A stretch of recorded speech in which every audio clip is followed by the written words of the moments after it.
Today we're going to look at the introduction to Chapter 1 of Data Analytics. So let's look at what data analytics are. Just took some random examples of what data analytics are. You go to a bank to get a loan and they want to figure out if you're going to repay them. So they want to find out if you're going to default or not. So they're going to find out how risky you are. They're going to collect data about you, information about you, and they're going to use that to make a decision as to whether they should make you a loan and how much they should charge you in interest. When you sit on an airline, many years ago when you sat on an airline, if you're going from Los Angeles to New York, you would be charged the same amount of money as the person sitting in the economy cabin next to you. Or if you're in the business class, you'll be paying the same amount of money as the person in that cabin sitting right next to you. But then the airlines realized that we can actually charge different people different amounts of money. Same flight, same date, but we can charge them different amounts of money based on how close to the date they actually booked the ticket. We can charge them different amounts of money depending on the actual channel they used to book the ticket. Did they book it online? Did they walk into a travel agency? Did they telephone the airline? And we can charge them different amounts of money. So airlines actually exploited this and they developed revenue management systems to be able to maximize their profits. Even doctors use computers to help them diagnose and help them figure out what drugs to give people to help them get better. So this is a very interesting area with this data analytics, where data is analyzed and put to good use either for business or for health, which is very important. It's an interesting job that the programmers have that sometimes we don't think about. Take this scenario into account. When you go to a hairdresser, the receptionist may ask you to sit down and wait till the hairdresser that you want is available. And then the hairdresser, they finish with the previous customer, and then the receptionist says, your stylist is free. You know that when the receptionist says your stylist is free, you know that means they're not going to charge you nothing. The haircut's not free. You also know it means that they're not free from incarceration. That's not what the reference is to when they're saying they're free. It's like they're not saying to you, oh, they're not in prison, they're free. You know that the stylist is now available to cut your hair. So this is the sort of things that computer programmers and the people putting together all the stuff that we use on a day-to-day basis have to take into account. Say, for example, Siri and Alexa. When you actually want to listen to some rock music and you tell Siri or Alexa, play rock, they know that you're referring to music. They're not going to take two rocks and start banging them together. So it's a very interesting field. But why has there been such an explosive growth in the use of analytical methods? Well, for one, there's been a lot more data is collected through a lot more different channels, such as social media. The second reason there's been such an explosive development is because there are now new methods of actually analyzing the data. So there's numerous new methods have come around that enable us to analyze the masses of data that we now have. And thirdly, we actually have more powerful computers that actually help us analyze these masses of data that we now have. And if you look at jobs in this area of data analytics, they've been increasing for a number of years. I know this is a little bit out of date, but they continue to increase. There was a big spike here around 2008, 2009, when we actually had the housing market crashed and the whole economy crashed, and people realized, oh, if we'd have had more data analysts, maybe this wouldn't have happened, or it wouldn't have been so bad for us. So now let's look at the decision making in firms. So we're going to be interested in firms that are guided by data-driven decisions. That's how they make their decisions, using data. Now, these firms tend to have a higher market value, and it's no coincidence that firms that tend to have a higher market value are the ones that use data-driven decision making.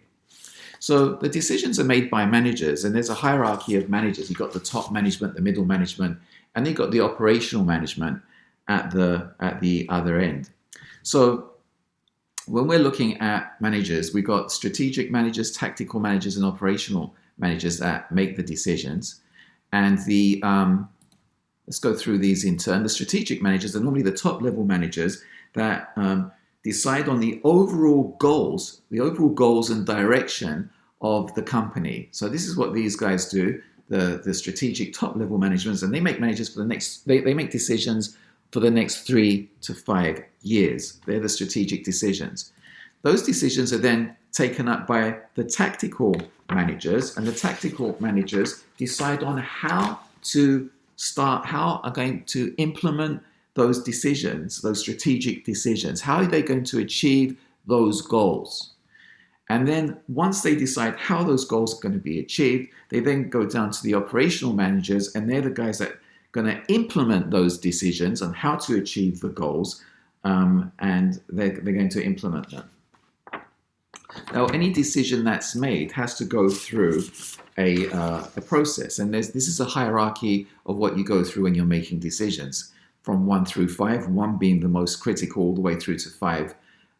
They're all critical, but the most critical is decision number 1. So rather than actually just read those off, let's suppose I own a pizza shop close to a university, and unfortunately I've had a loss of market share, and it's probably due to a competitor that's just moved in, another pizza place that's just opened up nearby. So I've lost market share and I've lost profit. So I have to start off by identifying the problem, and the problem is I've actually lost market share and I've lost profit. So I've identified the problem.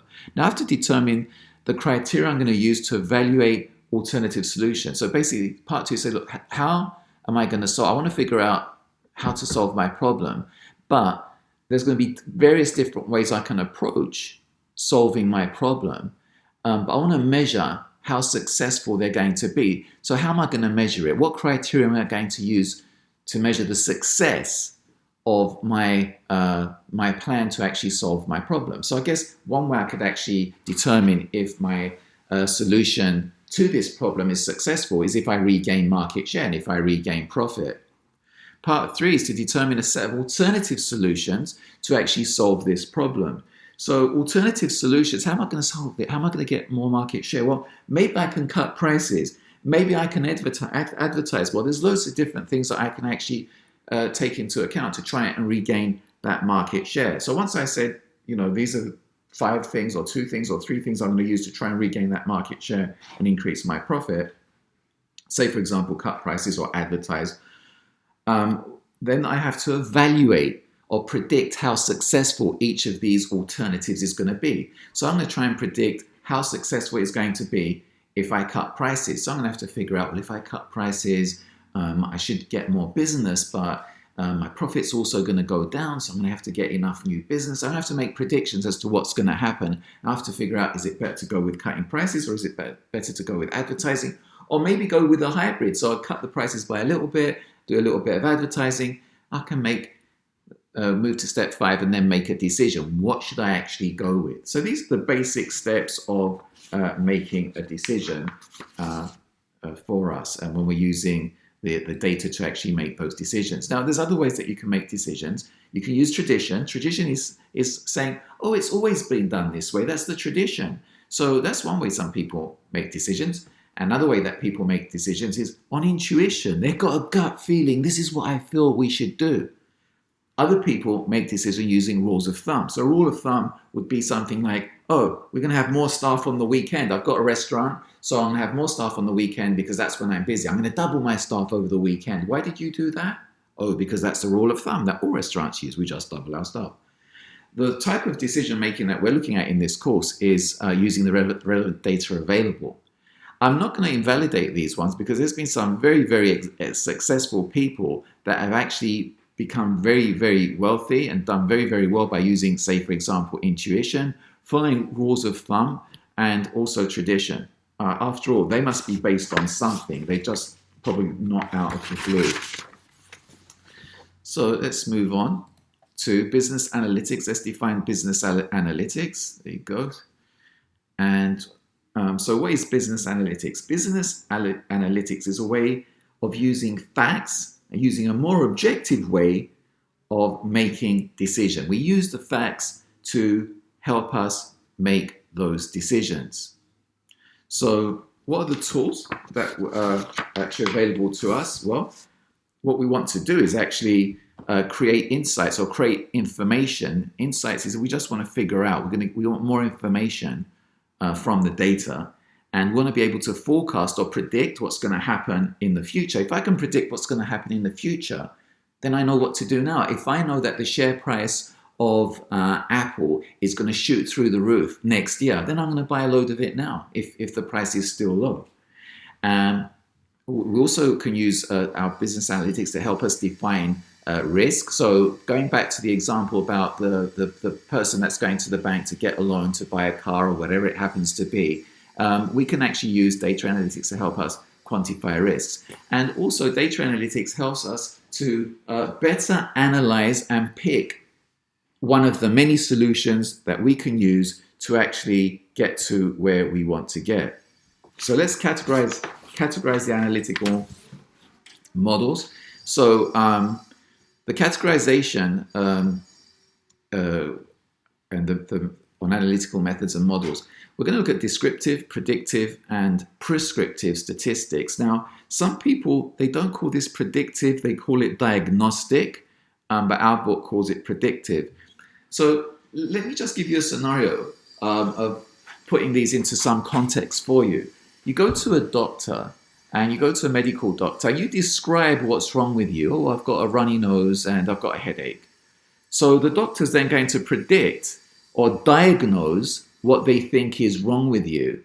And then they're going to give you a prescription, like they're going to give you some antibiotics or something, or tell you to take some sort of pain medication or whatever it is, and to actually get the best optimal results for whatever your ailment is. So let's actually move on to looking at this in a business perspective. Descriptive analytics from a business perspective is just descriptive statistics. It's just describing the problem.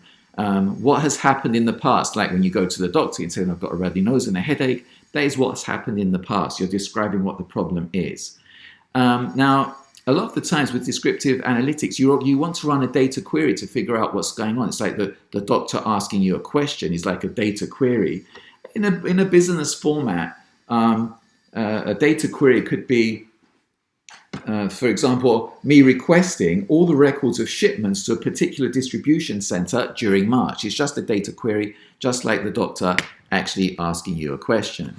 Now, we have something called data dashboards, which is really interesting. Data dashboards are things like Tableau. Alteryx is not as well known, but it's out there. Data dashboards are just ways, software, which help you extract data, tables, charts very quickly from information, so you can actually see what's going on. That's the whole point of data dashboards. Very useful. If you get a chance, I would definitely recommend that you take a course in Tableau. It's going to be very useful for you looking for a job and actually being successful at a job too.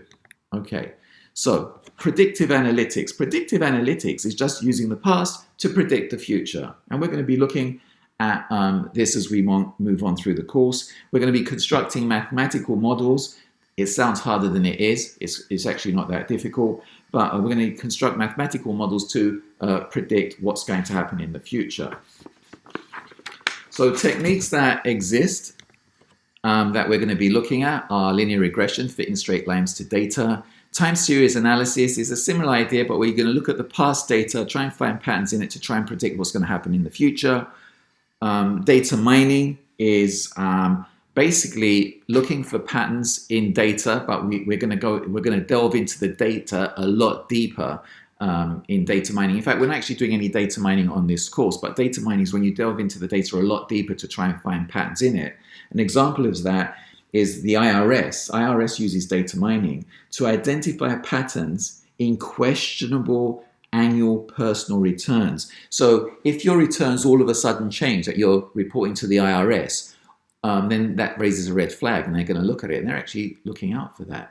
Also, if your returns compared to other people that are very similar to you, if your returns happen to be very different, somebody with the same job, lives in the same areas, the same age, very, very similar to you, but your returns is very different to everybody else's, again, that's going to raise a red flag, and they can find that through data mining. Simulation is yet another way of predicting what's going to happen in the future. And this just uses slightly more advanced methods, but again, not very difficult. So prescriptive analytics is the final stage. That's the doctor actually prescribing what drug you should actually take. All we're trying to do here is make the best decision subject to the constraints. Okay, so we're not saying that we're going to make perfect decisions.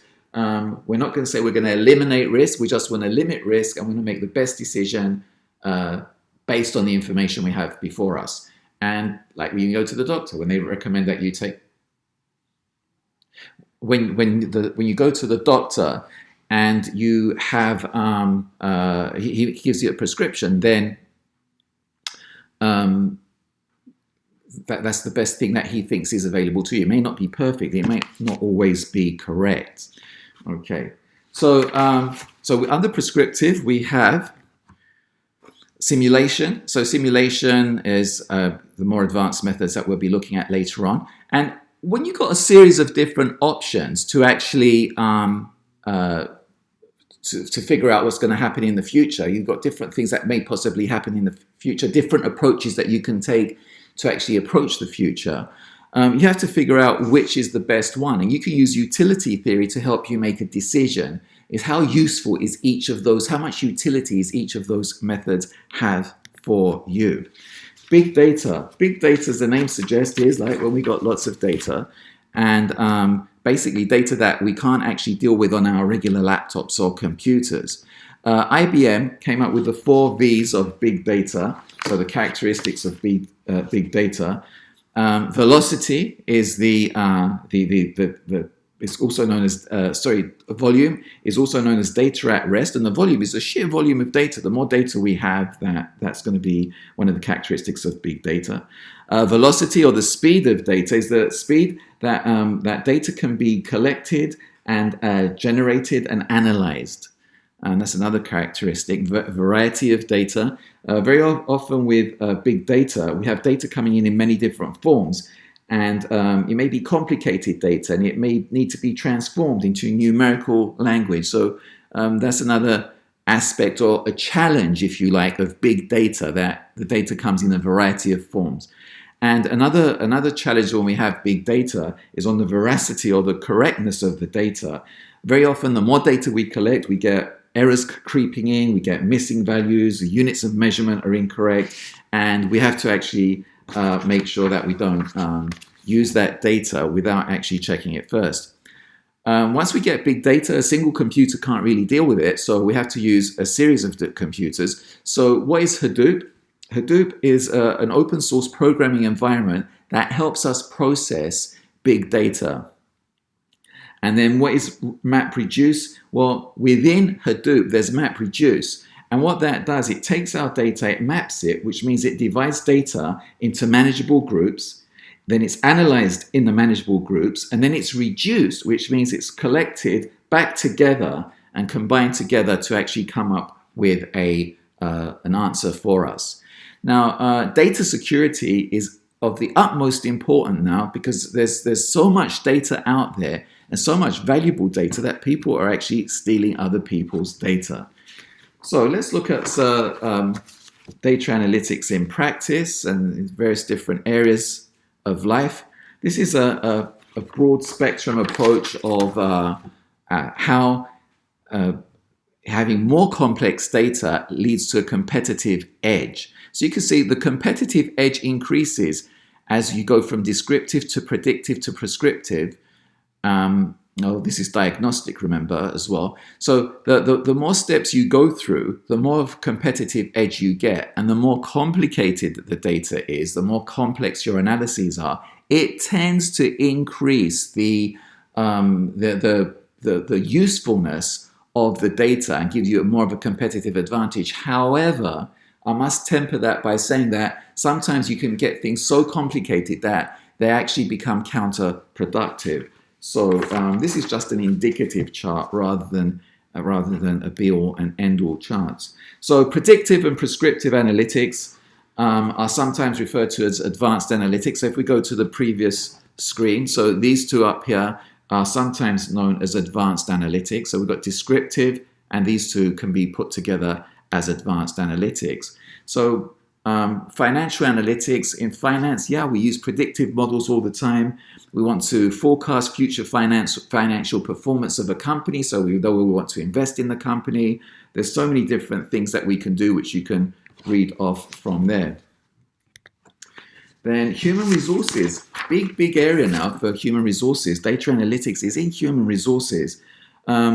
It's a new area, but it's taking off very quickly. See, human resources, when they hire someone, they want to make sure that they're paying them the right amount of money. They want to make sure that they're going to fit in with everybody else that already works there. They want to make sure that they're going to give somebody a work environment that's going to keep them there.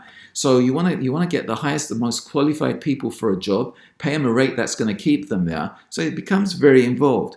Human resources is no longer, they don't look to see if employees are having the proper amount of taxes removed from their gross pay. That's not what HR is there for anymore. HR serves a very big, strong, useful purpose nowadays.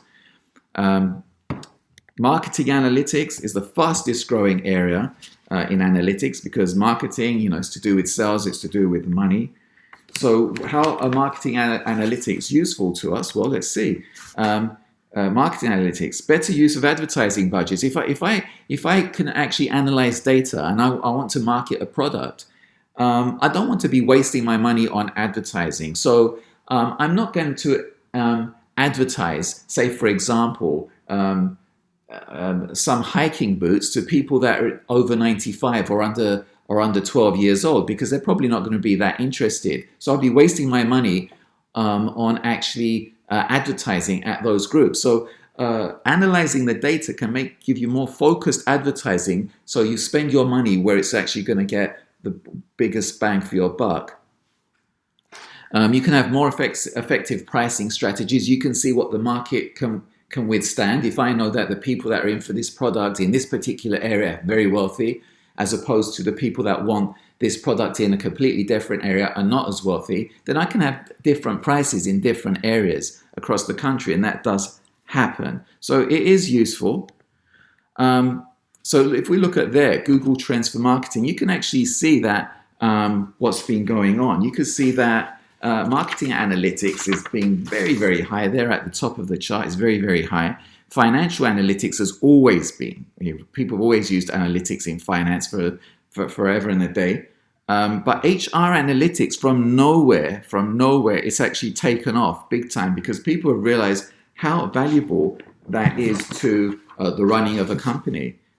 So moving on to healthcare analytics. Healthcare analytics helps control costs, basically.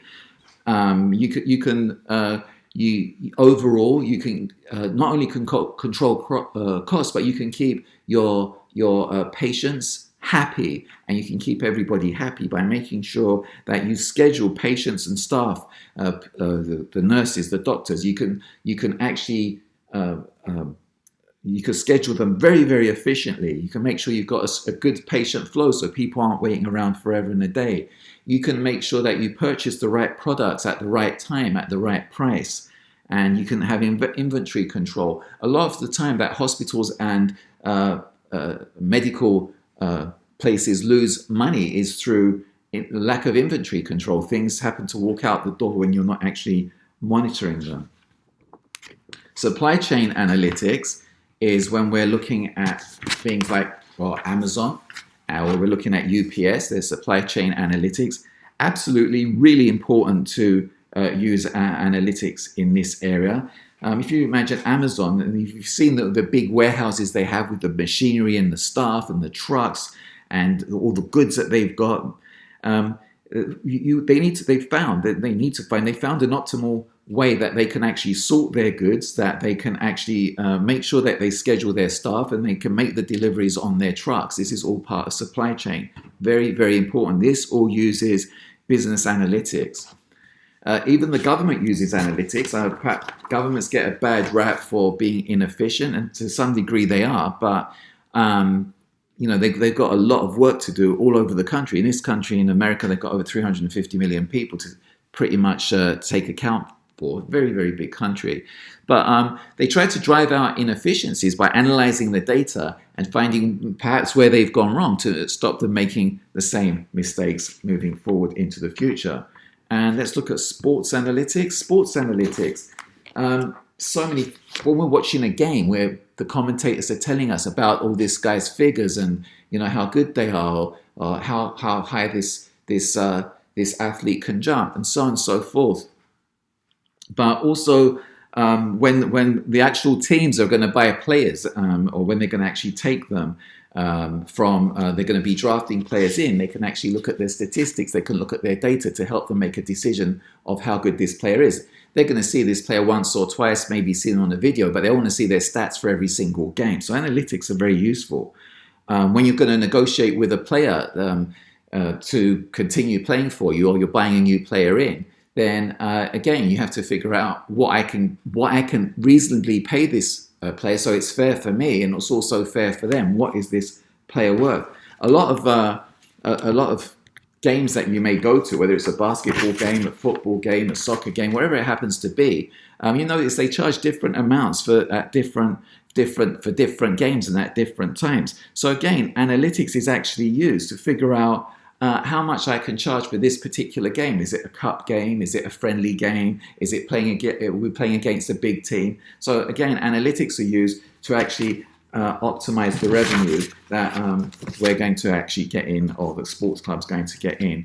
And let's finally look at web analytics. Web analytics is the one that probably most people would have asked for about, or would have mentioned if I asked about, where do we get data and how do we use data? But web analytics is used in so many different ways. When you look at a web page, the marketers want to know exactly where the best place to place an ad is. Should I place it in the top right, the bottom right? At what point should I actually place it? Not only positional, but also after you've been on a website for how long should I actually throw up this ad? Is it immediately? How long should I wait? What are the colors I should use? So basically, analytics is used, and people actually studied, and they wear special glasses, and it actually tracks their eyes where they're looking at a website, and they collect that data and they figure out what is the optimal place to put things on websites, when to put them, the colors to use, and how to configure the website. So analytics is basically used everywhere, very, very, very useful around the world, everywhere, in every country in the world, and also in every business, even in things that are not considered to be business, like education. It's very useful in medicine. It's useful in everything. It's very, very useful.